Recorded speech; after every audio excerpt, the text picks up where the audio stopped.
What's up, everybody? It's your boy Fury, and you know I don't do much music talk, but we all know from the last few months leading into the fall now, we had this whole beef with Kendrick Lamar and Drake.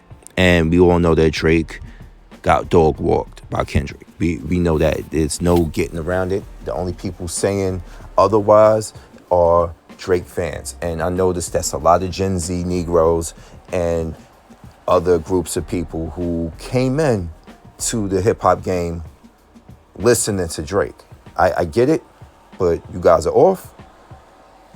Y'all like coming in and predicting and manipulating the way rap beef work. It's something that Jadakiss and Styles P said. We like you up there, Drake. We like you up there. But don't come down here thinking you could change the rules. Everything's on the table. And everything was on the table. But the thing is, it all came down to assassination of character. So if y'all throwing dirt at each other and the fact that it stuck when it came to Drake shows you basically he lost the battle of both lyrics and character. And anyway, if you have a compromised pen and it's been revealed that even though you wrote for other people, like you wrote melodic things, basically. As for you writing hardcore raps for other people, you weren't doing that. Big Sean never said, oh, well, I got this reference track for Drake.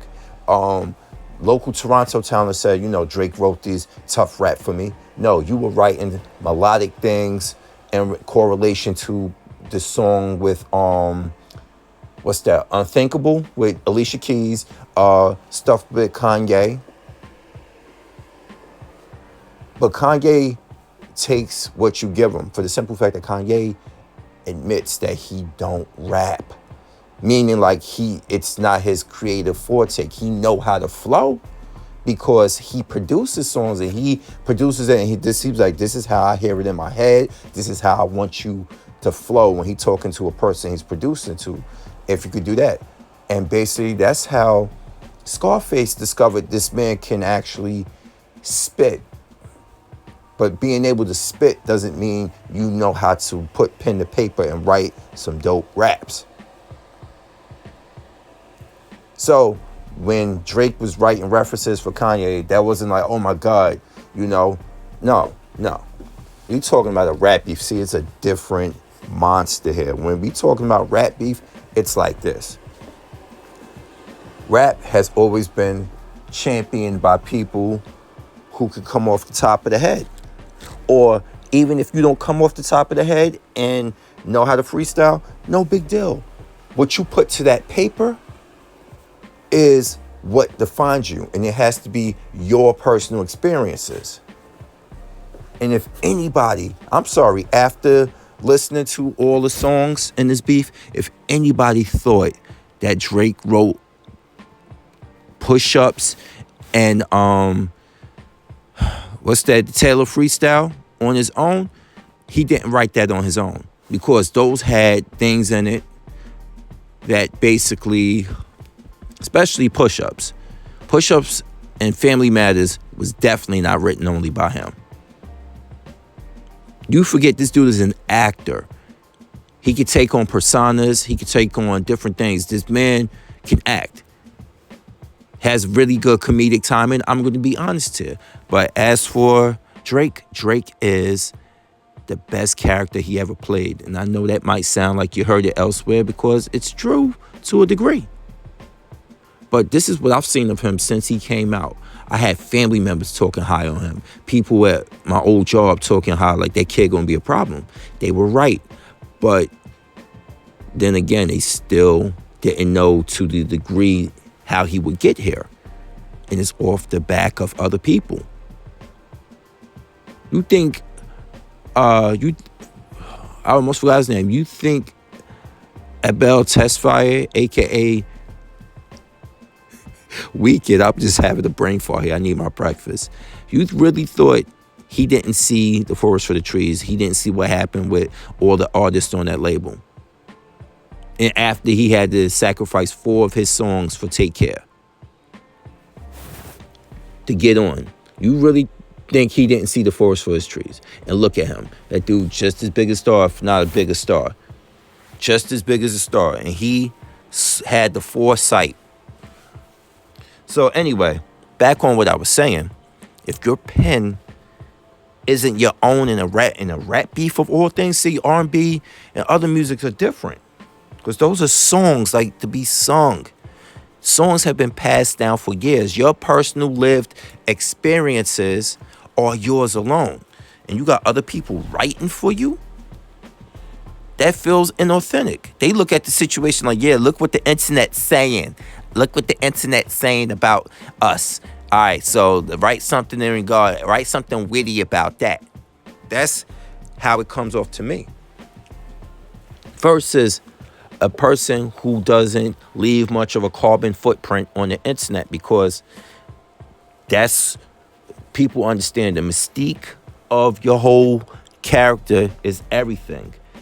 And I'm talking about not a character you play, your character, what mentally defines you.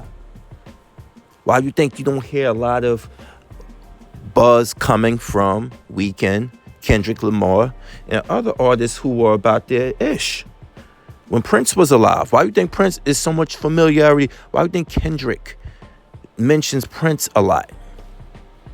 Prince had this mystique about him. But that man was talented as fuck. He had a mystique about him. So when you beefing with somebody who's talented and they got a mystique about them, you don't know what you dealing with. But some people like to antagonize, and Drake immaturely antagonized Kendrick, thinking that he was a pushover. You win at his height. I don't get FD signifier. I don't get how you think those short jokes are funny. They're not funny. They're old. Grow up.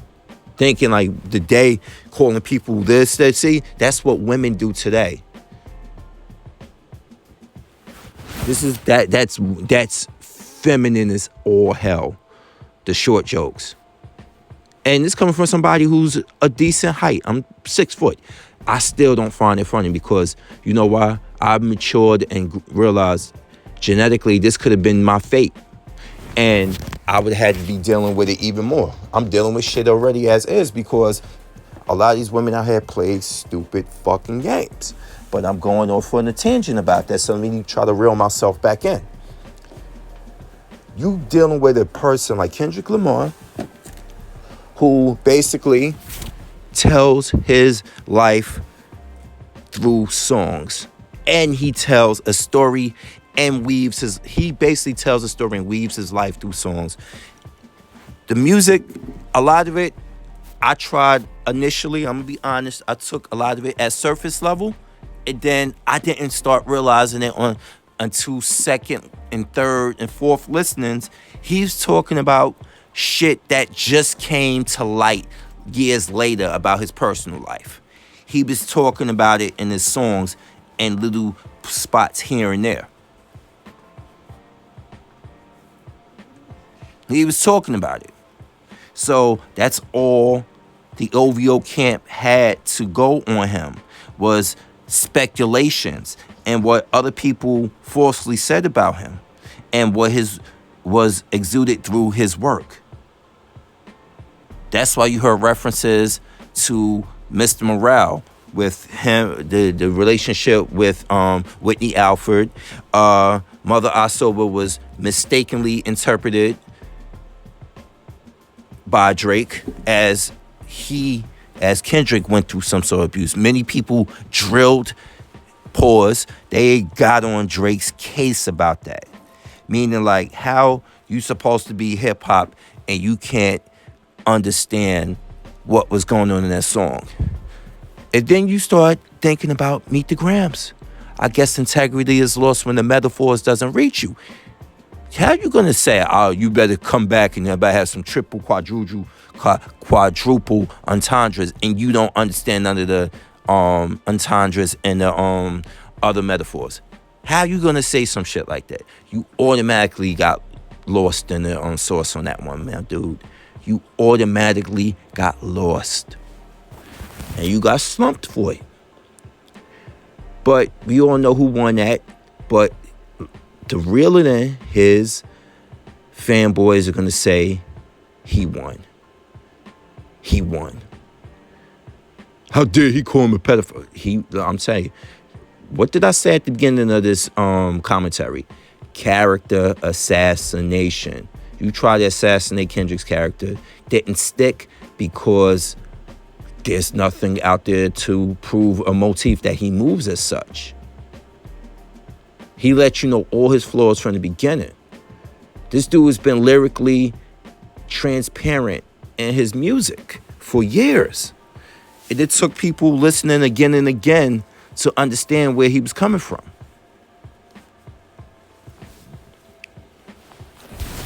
But people want to insinuate stuff because you gotta understand, Aubrey, the type of beefing he do, he only knows how to sling mud like an immature child. It's like he never grew up. He's catering to the fan base that was his age when he started rapping. This dude about to be 38 in a couple days from me recording, if he hasn't turned already, in October. And he came into the rap business in 2008 maybe? Where has that been? How many years has that been? It's been almost 20 years. He came in to that in his early 20s. In his early 20s, he came into the rap game. And he's still trying to cater to and hang around people that age. You gotta mature your music. Not to the point where I'm a grown man, I'm gonna rapping, I'm picking my son up from school, I ain't trapping no more. No, nigga, we ain't talking about that. I'm rapping like a fucking Sugar Hill Gang and shit. We're talking about the fact that you need to, look what Jay-Z did. Jay-Z can't be talking about streets. He's not in streets no more. He might be as treacherous as ever when it comes to money. You know, Jaguar is crazy, but that woman ain't lying when she said it ain't nobody he wouldn't stab in the back for a paycheck, a substantial paycheck. And we have seen what he did to Dame and Kareem Big Burke. We know that. But on paper, his music has matured a lot. Nas' music has matured a lot. Nas can still tell you street stories, but he's putting out some of the best work he's put out. And the dude just hit 50 years old. He just turned 51 this past September. I know that because he's 5 years older than me. And he's the same age as hip-hop. The Hip Hop 50 tour, he turned 50 along with him. Nas is basically, technically, baby hip-hop. You know, yeah, baby New Year's, he's baby hip-hop. He's been, since the inception of hip-hop, he was born on the year, the inception of hip-hop, and is alive to this day and still putting out his best work. He matured with it, and he still put out great, good music. But a lot of kids don't want to hear lyrical rappy rap. This is why a lot of them clung to Drake and his memes and his trolling and his immaturity. It could be anybody else in this rap beef that in place of Kendrick. And if these dudes came and they assassinated Drake's character, the results would have been Drake's won. Because these people are lesser known than Kendrick is. But Kendrick, people realized, they looked at his body of work and realized this dude is not to be fucked with. When it comes to that, y'all might think he's just some guy who can change his voices up and he has weird ways of flowing with his cadences. Because he experimented with that sound studio. But from bar to bar, this dude rap circles around Drake, and y'all know that. But like I said, Drake liked to assassinate character. I mean, he tried to, but he had nothing. Drake had everything. The Millie Bobby Brown situation, the 17-year-old girl on stage, the being in proximity to Bella Harris the moment she turned 18, being in Billie Eilish's DMs before she was legal.